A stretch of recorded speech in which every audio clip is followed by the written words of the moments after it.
Welcome back, ladies and gentlemen. We're still joining you here on Nile TV International and our continued special coverage of the American presidential elections. I'm delighted to be joined this afternoon in the studio by my guest, Dr. Khaled Refat, the political analyst. Doctor, thank you very much, sir, for coming in this afternoon. And of course, the polling stations have opened on Tuesday as the first ballots were cast in the long-awaited elections pitting Hillary Clinton against Donald Trump. Now, Dr. Khaled, in your opinion, how are these elections different from previous American presidential elections? Actually, as you said right now, it's too early to judge what's going on because it's have been only 75 minutes from the western states opening polls. So right now, I think the difference between this election and all the elections before are the candidates themselves. We have never seen two candidates like this in presidential election in America. Usually we have a candidate who has a vision, has a program, who has something to share with the voters. But right now, if you look at the two candidates like Hillary Clinton or Donald Trump, you're going to see the same, everything all the same, especially in the external policy. But regarding the internal policy, there are very minor differences regarding the health care, regarding the Medicare, the Medicaid, regarding the abortion. And this is almost the problems, the difference between the Democrats and the Republicans. But if you look at the two candidates themselves, there is no difference. There is no difference. One of them is acting like a hero who is just targeting the Caucasians, the white Caucasians, and he, in his first speech, he attacked already the African Americans. In the second speech, he attacked the Hispanics. In the third speech, he attacks the same-sex guys or gays or sexual, whatever you name it. And last, they have him attacking the women too. So this guy is losing all the solid mass of voters. And the other candidate, Hillary Clinton, she has been for 25 years in the American policy. First thing, she was a first lady, and she was a congresswoman, and after that, she acted as Secretary of State for 8 years with Obama administration. So right now, when you look at all this history of Hillary Clinton, you can see, oh, we're going to expect someone different, someone who has a vision. But if you look at the program she offered already in the election, you're going to see there is nothing new at all. Same policy of Obama policy, same policy of Clinton policy, same thing. There is something very strange.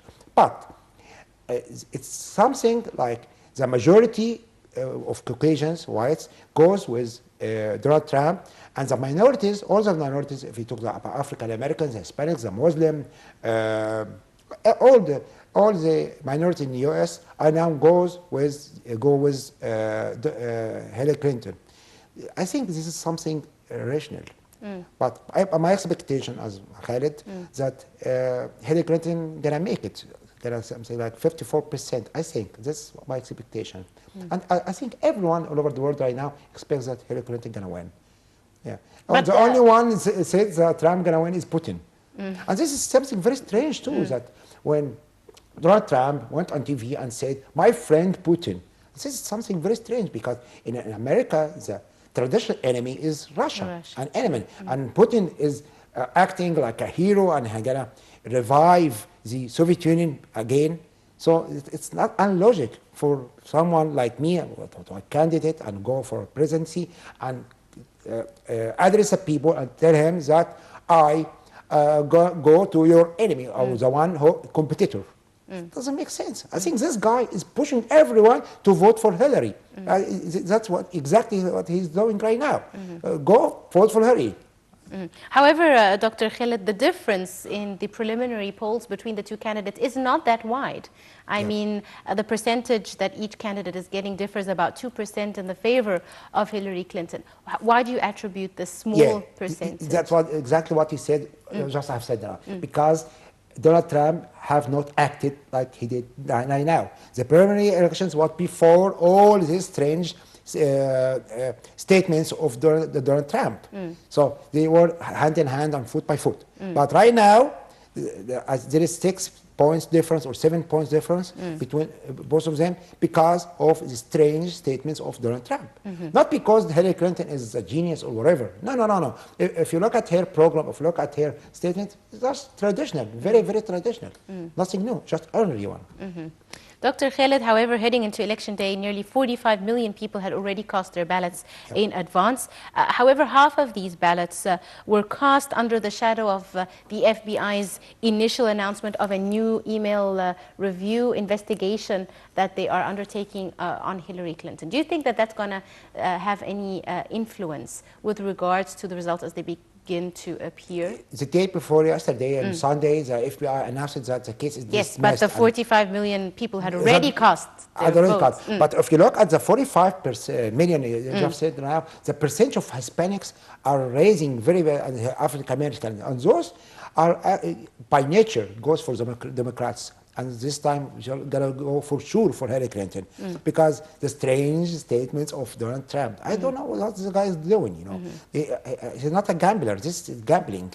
When you just attack everyone and you go for presidency. It doesn't work. In your opinion, Dr. Khaled, what are the most serious differences? I know you said that the two candidates are similar. The internal issues. What are the most serious differences between these two candidates, in your opinion? I think the trade agreement, the free trade agreement, is a big difference between Donald Trump and Hillary Clinton because Donald Trump announced that, no, we're not going to go for the free trade agreement. We're not going to accept more Chinese products in our country. We're not going to export our factories to China. Our big major companies will never go again to China and seeking for cheap labor down there. No, we're going to bring back our factories, bring back our labor, bring back our money in our country, and going to close the border for this. This issue. Another issue is the migration issue. Immigration, if you look at the immigration issue, Donald Trump has a very, very stiff position down that. He said any illegal immigrant, when I just expel him out of the country. Hillary Clinton say, no, we're going to normalize the situation, or whatever you name it. But this is very strange, too, because most of the illegal immigrants, legal immigrants and citizens as relatives in the U.S. And most of them are voters. So you're going to lose the relatives of the illegal immigrants. But isn't that anti-constitutional to the United States, the whole issue of immigration? Because at the end of the day, the United States' whole democratic vision is the melting pot. Everyone that comes to the United States is American. Forget the idea of the melting pot from now on. Everyone all over the world right now is not accepting any immigrants in the big American dream and the melting pot and all these things was very, very good in the 60s and 70s of the last century. For the time being, there is many borders say, no, we don't accept any more Muslims, we don't accept any more from Southeast Asia, or don't need anyone from Mexico, Hispanics. So the idea of the melting pot right now are from history. This is very bad for the American future and the American advanced economy. But as you mentioned right now, another difference between Hillary Clinton and Donald Trump, the difference is how to, the big issue, to handle the big issue like the Medicaid and the Medicare. You know, the main program and the most advanced point that made Obama win the last election was the Obamacare program. The Obamacare program, the whole idea of this program is we can, everyone has health insurance for free and everyone has a right to go to any hospital at any time and get good medication. This is the main idea of the Obamacare. Right now, Donald Trump say no, they're not going to go anymore because it's cost us $200 billion.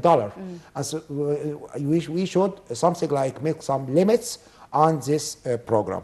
But Hillary Clinton say, no, we're going to continue this program.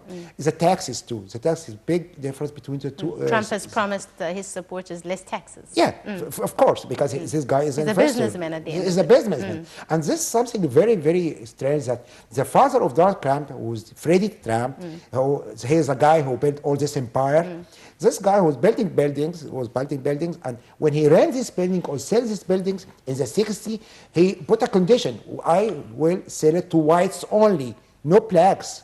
So this guy is a racist from the very beginning, from his nature.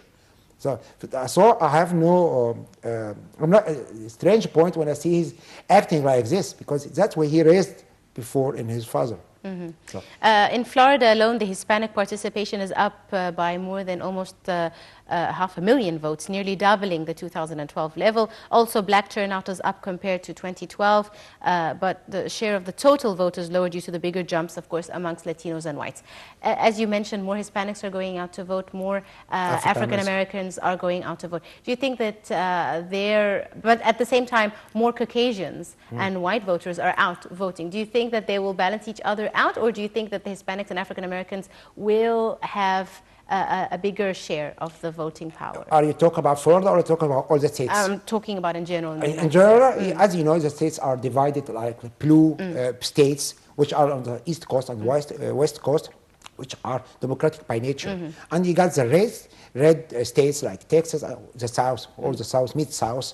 We talk about Texas, Alabama, Georgia, wherever. And you have the violet one. Florida is one of the violet states because sometimes it goes for Democrats, and sometimes it goes for the Republicans. I think this time it goes for the Democrats because, as you know, the system, Florida has 29 seats in the college. So I expect that Hillary gonna win the 29 seats there. As you know, win is win all. I think this case is going to happen in Florida. This is going to happen in Michigan. We have a big Arab community down there in Michigan. It's going to happen in California and maybe in Texas too. If you look at this is very heavy states. California has 55 seats.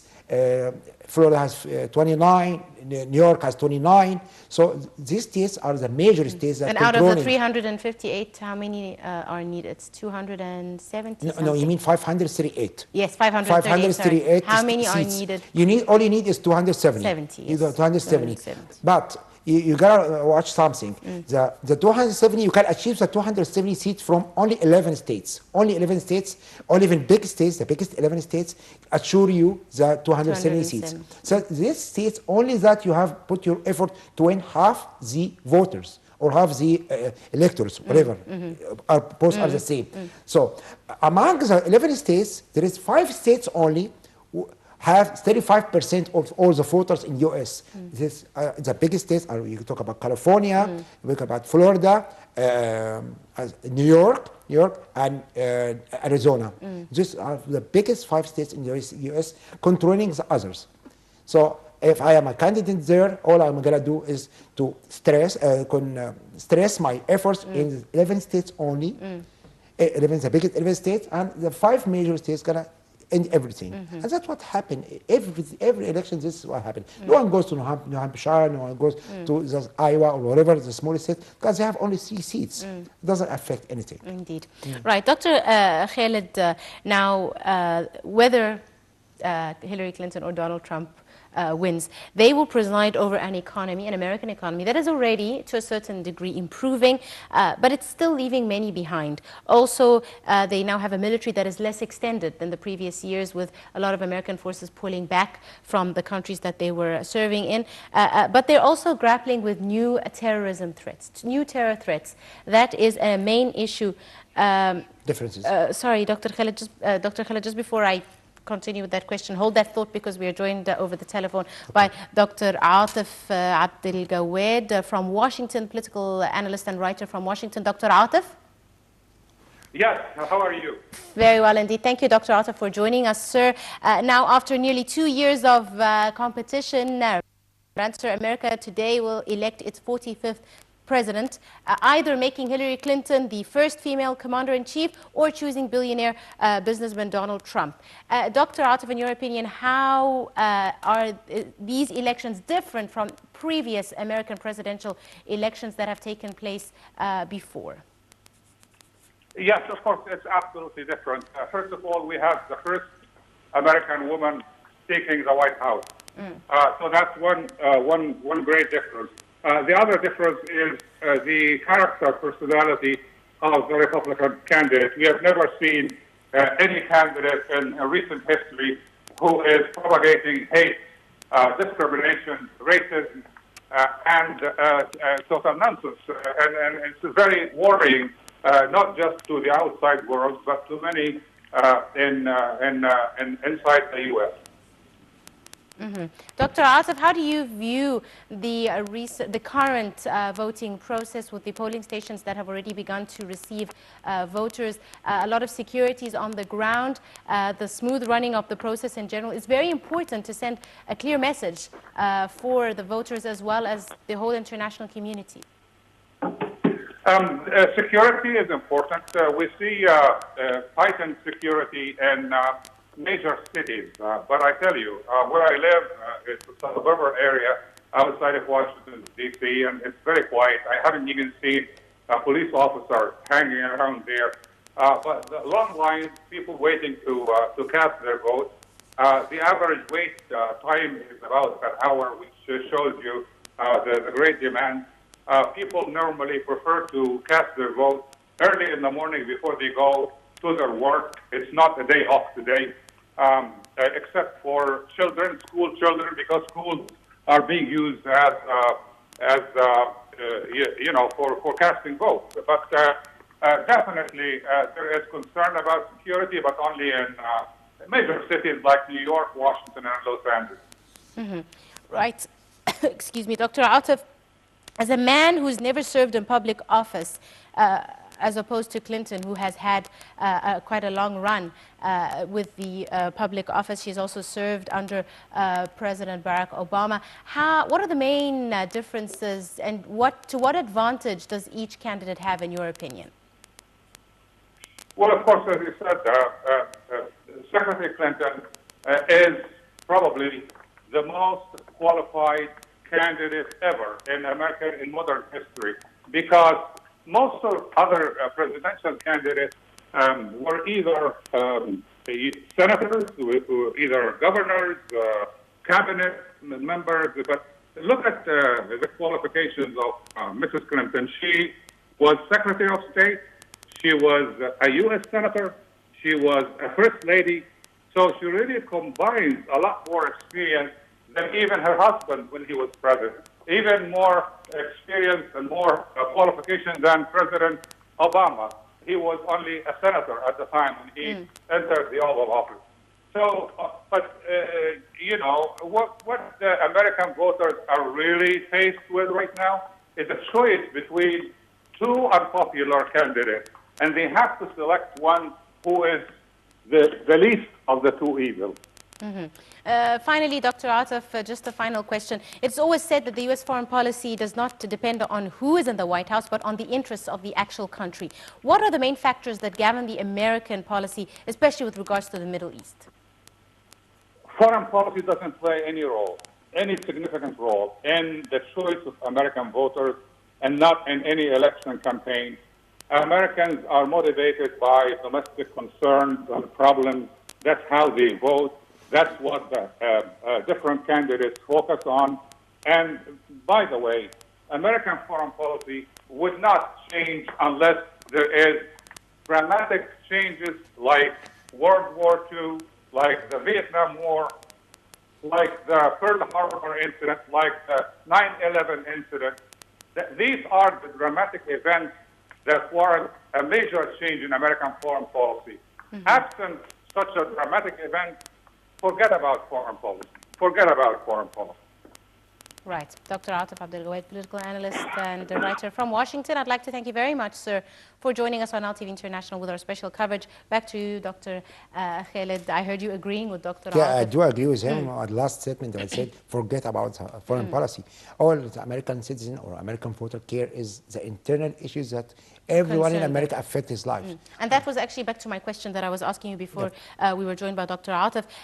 They have a less extended military. They have a better economy than was before, but they're also grappling with new terror threats. Terrorism is a very big issue, not just in the Middle East or in Europe, but also in the United States. And it's a major red flag, and it's an alert, and it's a way that the American politics functions and not controls, but has a lot of influence over the American citizens. So either candidate, how do you see them dealing with these files? I think regarding Donald Trump, he didn't mention at all something like terrorism and how he gonna fight the terrorism.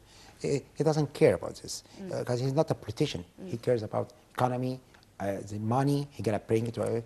He says that he gonna bring back all the forces or the groups back to home, back home.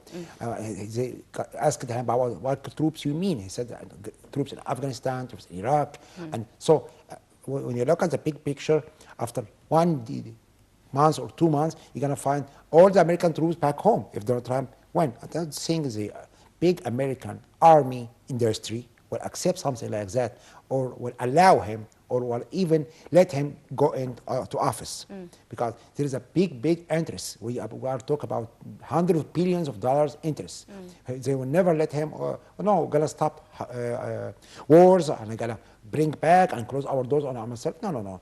The big lobby, the army lobby in America, will never allow something like this.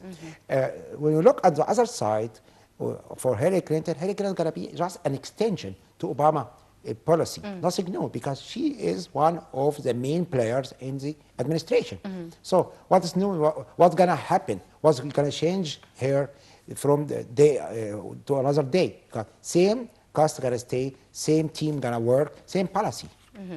Right. Dr. Khaled, the election campaign this time round was very interesting. It was over rather unusual issues. We had Clinton and the issue of the emails and her personal server emails, and also then we had Trump and the issue of his xenophobia and his treatment, his mistreatment of women.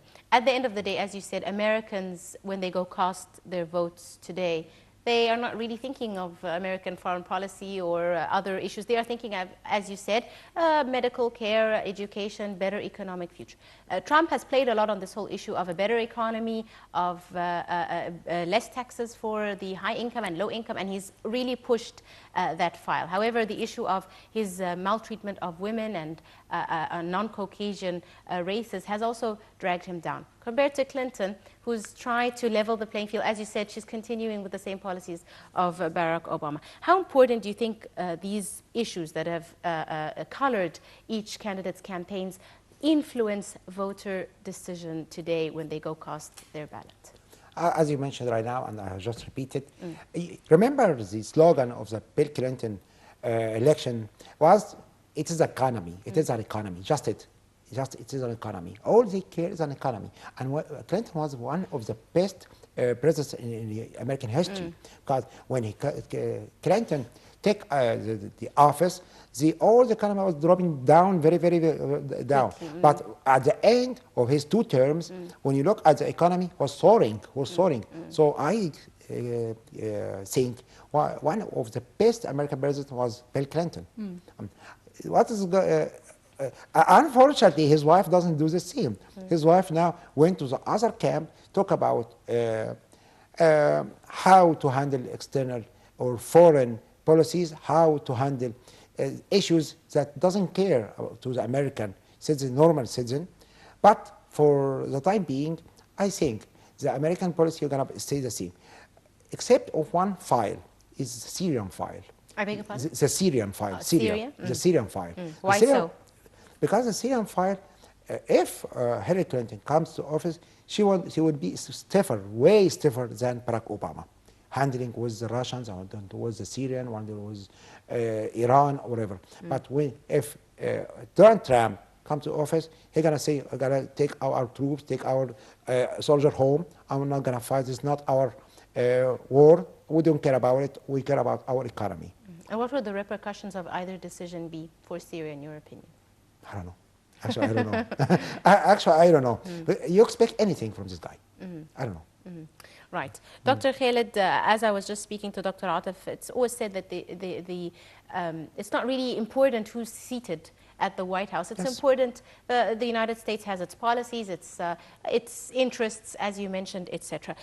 In your opinion, what room would either candidate have to just act within each of the policies? For example, Trump could be more lenient towards some issues, whilst Clinton could be more stiff, as you mentioned. What room is there for personal interference in policies, in your opinion? It depends not on who gonna go to the White House. It depends on who gonna go to the Congress. Today, as you know, we have another election. We have the Senate and the representatives. We have another election. if we have a full Republican House of Senate and a big ratio of Republicans in the congressmen, at the same time we have a Democratic president like Hillary Clinton, she will have no room at all. She will have very, very tiny room to maneuver within it. But if the number of Democrats in the House of Representatives and the number of Democrats in the House, in both rooms of the Congress, goes up, she will have another big room to just maneuver in. This is the only thing that can help Hillary Clinton to modify the policies that already done 20 or 30 years ago. Everyone knows that the American president doesn't govern U.S. alone. There is NSA, there is all the big security agencies in America. There's the plans, the counselors, all these guys sit together and put plans, and no one can change this plan for 20 or 30 or 40 years unless something very, very, very strange happens, dramatic happens. But in the regular conditions like now, we can go on the plan. Nothing gonna change. No one has the ability to change anything. Name it whatever you name it. Name it Donald Trump, Hillary Clinton, whatever. It doesn't matter. Dr. Khaled, Trump and Clinton also differ on many domestic issues and global issues such as immigration, dealing with the issue of nuclear weapons, the handling of the American economy, etc. Would you shed more light with regards to the key differences between each candidate when it comes to either of these files? Is there a domestic or foreign? Start with domestic. Start with domestic. The big issues are the situation from immigration. Hillary is not conservative at all, but Donald Trump is very stiff. The taxes. Donald Trump is going to make a relief of tax for the major of the American citizen. He is targeting the rich one. The rich one, he's going to raise the taxes from 20 to 22.5%. But he's going to make a relief for almost 70% of the American citizens. The tax is going to go down from 20 to 15 or 16. This is very, very good. What are you going to do? In America, you have three taxes. You have city tax, you have state tax, and you have federal tax. Depends on where are you living at. If you live in a big city, like New York or Detroit or whatever, you pay city tax. If you live in anywhere in America, you pay federal tax. But the state tax differs from one state to another state. In the rich states, you have a high tax like California and New York. But in the poor states, almost there is nothing. That's 0.001, something like that state tax. So what Trump promised people that he's going to lower the state tax and lower the federal tax. And isn't that an incentive for voters to give? People are going to say, oh, that's good. This is money coming to our pocket. I have no problem with that. Let's go for him. But this, the big issue between the two is, as I mentioned before, is their situation from the WTO, World Trade Organization.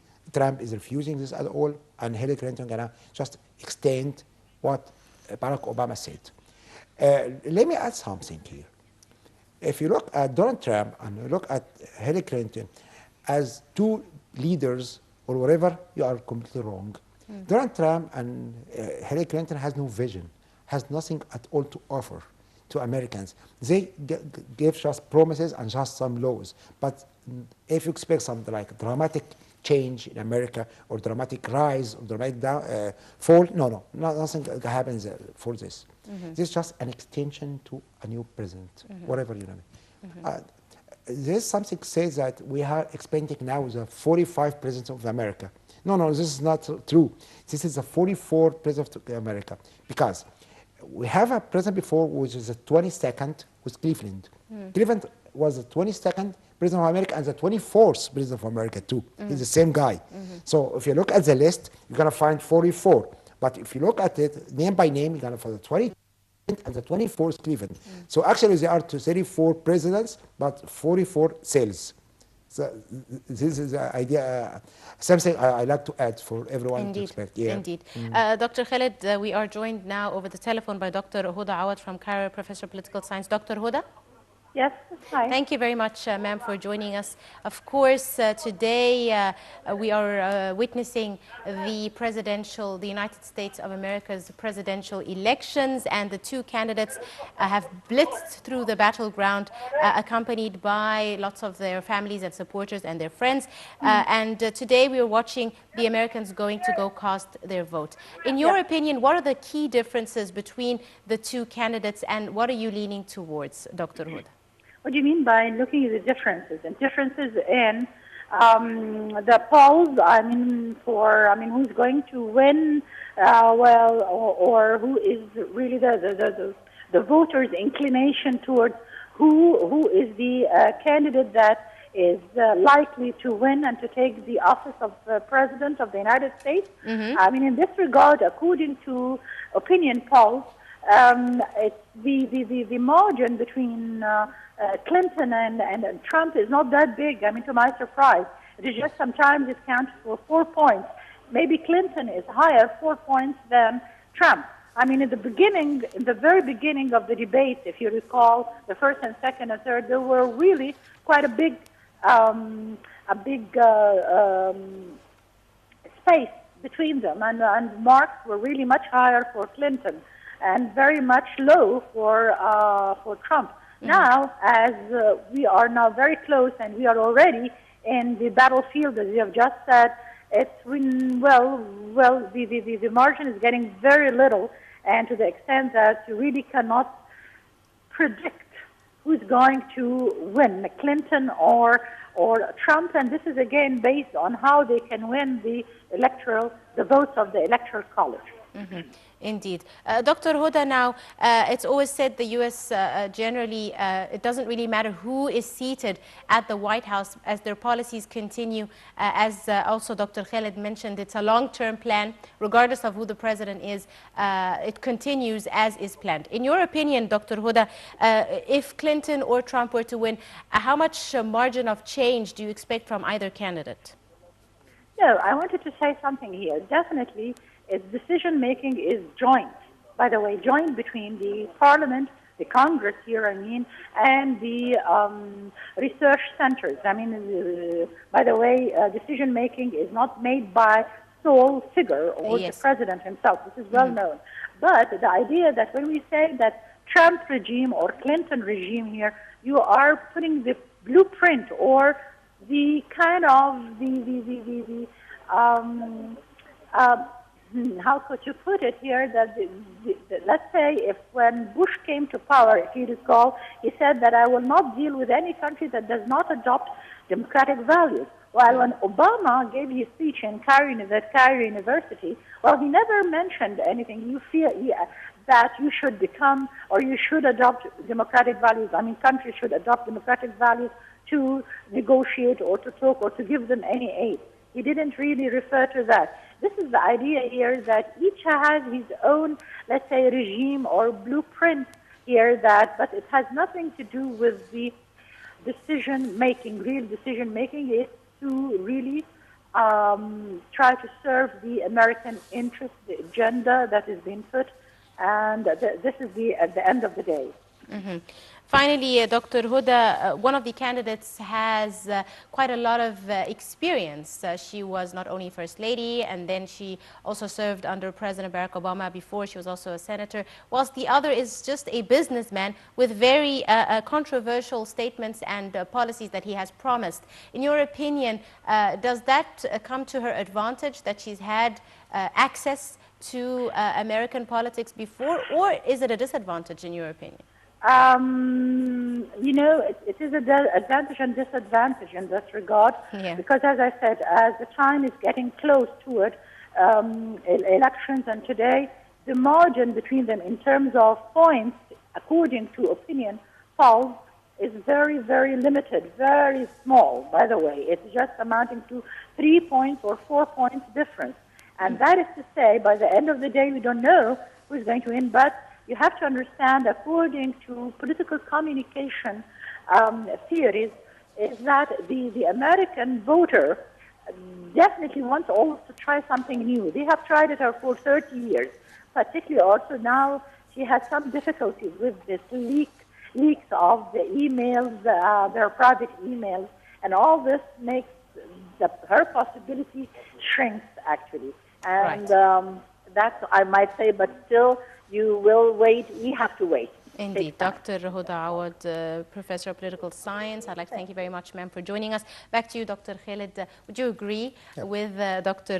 Huda and the fact that she says maybe maybe her experience would be a disadvantage, because at the end of the day, maybe Americans are thinking, well, maybe you should try something different, something new, someone that can change things. I never change something to someone attacking me or someone. You heard what he said about Hispanics. Hispanics are thieves. I don't think someone stare me as a thief or tell me you are a thief. I'm gonna go for him and elect him. No way. I don't think Africans, Americans, same thing too. Women, same thing too. Gays, same thing too. So it's not a political difference between us. It's something like humiliating. It doesn't work. Let me add something. We are talking about Hillary Clinton and Donald Trump, and we are just ignoring two other candidates, the libertarian one and the green one, front of the green one. And those two are very, very important. I think, expect the libertarian one gonna get 6%, and the one of the greens are gonna go for 2%. If you remember what happened in Al Gore and George Bush, in 2004 in Florida, and the only difference between the two was 300 votes only. And at that time, the Green Party candidate in Florida only had like something 2,000. So if those 2,000 didn't go for the Green one and they went for Al Gore was gonna make it. So right now, I expect the Libertarian one will gonna win for 6% or more, because he came from Hispanic roots. Many Hispanics gonna go vote for him. Let me add another thing too, and most media ignore. There is the main players in the American election are not only the voters. We have media. We have as the doctor said right now, the think tanks there. We have the main player in the politics, like the army lobbies and the big lobbies, Jewish lobby, or all these lobbies are there. If you have a look on all these players, all of them are with Hillary Clinton. The media, all of the media are with Hillary Clinton. Usually in America, half of the media or newspapers and TV channels all goes with Democrats, and the other half goes with Republicans. If I can mention names like New York Times are with the Democrats, Washington Post are with the Republicans. This time, if you look at the Washington Post itself is attacking Donald Trump. If you look at even of the pictures, the photos, they put a very bad picture of this guy and very nice picture of Hillary Clinton.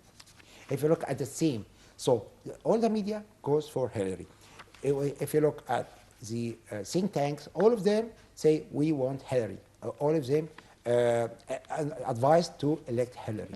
If you have the lobbies there, if you look at the Jewish community in America are divided. Half of them with each candidate. But if you look at the EPAC itself, the EPAC itself goes with Hillary Clinton. And usually, every time, every term, and every presidential election in America, the candidates go to the EPAC conference and gives up the same promise we have here for 20 or 30 years. I'm going to move the American embassy from Tel Aviv to Jerusalem. Every time, it's the same. This is the first time that none of the two candidates went to the EPAC and made this promise. I was expecting that Hillary Clinton gonna go and say, "Oh, I'm gonna move or shift the American embassy from Tel Aviv to Jerusalem." It doesn't happen this time. So the AIPAC itself, I think he's taking wants to step backward and he's just watching who's gonna win, but he expects that Hillary Clinton gonna win. If you look at the date of the FBI announcing that the case state of the email and whatever of Hillary Clinton, it was just 48 hours before the election. This means, okay, this woman is innocent and this woman is good, go and elect her. It's something very, very, very weird. If you look at the big picture, you're going to find that all the institutions in America, or the main players in America, are pushing for Hillary. So Donald Trump, I don't expect. You don't expect anything? No, I expect he's going to get something like 46% or something, no more. I can make better for that. All right, Dr. Khaled. So let's talk a bit, since you mentioned the issue of the results. How is the counting done, and when can we start expecting the first credible results? I know it's still early there. Too early. Yes, but at the same time, the polls are showing slight differences between the two candidates. How credible can we use these polls credibly enough to predict, or do you expect any dramatic Let me tell you something. Why the difference now are very, very narrow, but this difference is going to widen by the time. Because the early birds, the baby boomers, you know, this generation, that generation was born in the 50s and 60s in America, those generation going to go for Trump. So they go in the early morning at 6 o'clock or 7 o'clock to the pool and put their vote. The young generations like youth, they're going to go for, today is not off day, it's working day in America. Those guys are working, so they go after 2, 3, or 4 o'clock. So we're talking about 9 o'clock Egyptian time, CLT. After 9 o'clock, the difference is going to goes wider and wider. Because the main or the classical voters for Hillary Clinton didn't go yet. The early boomers, or this generation that targeted by Donald Trump, that went too early. So basically, Clinton is banking in part on the high turnout, particularly amongst the young, the diverse coalition of voters, to carry her over the finish line. Right. Dr. Khaled, let me ask you, sir, Clinton has, her husband was Bill Clinton, president, and he was very well liked, as you said, and quite a successful president. She also has the support of Barack Obama, Michelle Obama, and she's also had quite a lot of public figures support her in the run-up to the elections. Contrary, Trump has had quite a few members of Senate withdrawing their confidence, rejecting to give their support, and even those that did support have had statements where they have rebuffed these support.